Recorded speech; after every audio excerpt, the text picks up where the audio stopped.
নজর রাখবো পরবর্তী সংবাদে।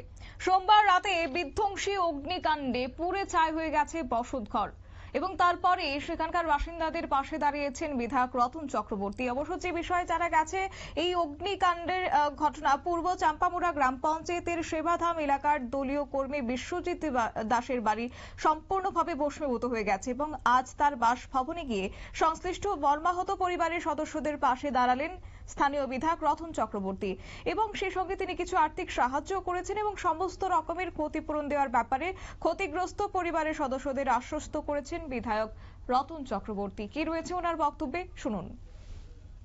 সেবাধাম সংলগ্ন বিশ্বজিৎ দাসের বাড়িতে শর্ট সার্কিট থেকে যতদূর অনুমান এক বিধ্বংসী অগ্নিকাণ্ডে তাদের সবকিছু পুড়ে নষ্ট হয়ে গেছে, ছাই হয়ে গেছে। টাকা পয়সা, সোনা দানা, তারপরে সার্টিফিকেট যা ছিল, ওর ইন্টারভিউ দিয়েছে, ইন্টারভিউর কাগজপত্র সবকিছু। তো প্রশাসনও দাঁড়িয়েছে, আমিও সামান্য একটু সাহায্য যখন করেছি, আরো করব।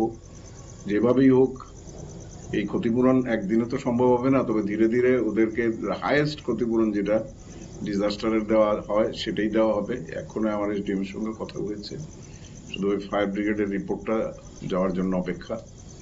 আমরা সবাই আছি ওর পাশে। ও আমাদের একজন একনিষ্ঠ কর্মী এবং সবসময় আমার যে কোনো প্রোগ্রামে আমার সঙ্গে থাকে।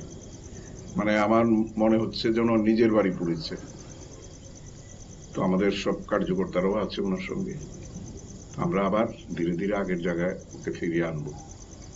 এই দুর্ঘটনা তো মানে এরকম ভাবে ঘটবে কেউ কল্পনাও আমরা করিনি। তো এই দুঃসময় সবাইকে পাশে পাবে, মনটা একটু শক্ত রাখতে হবে।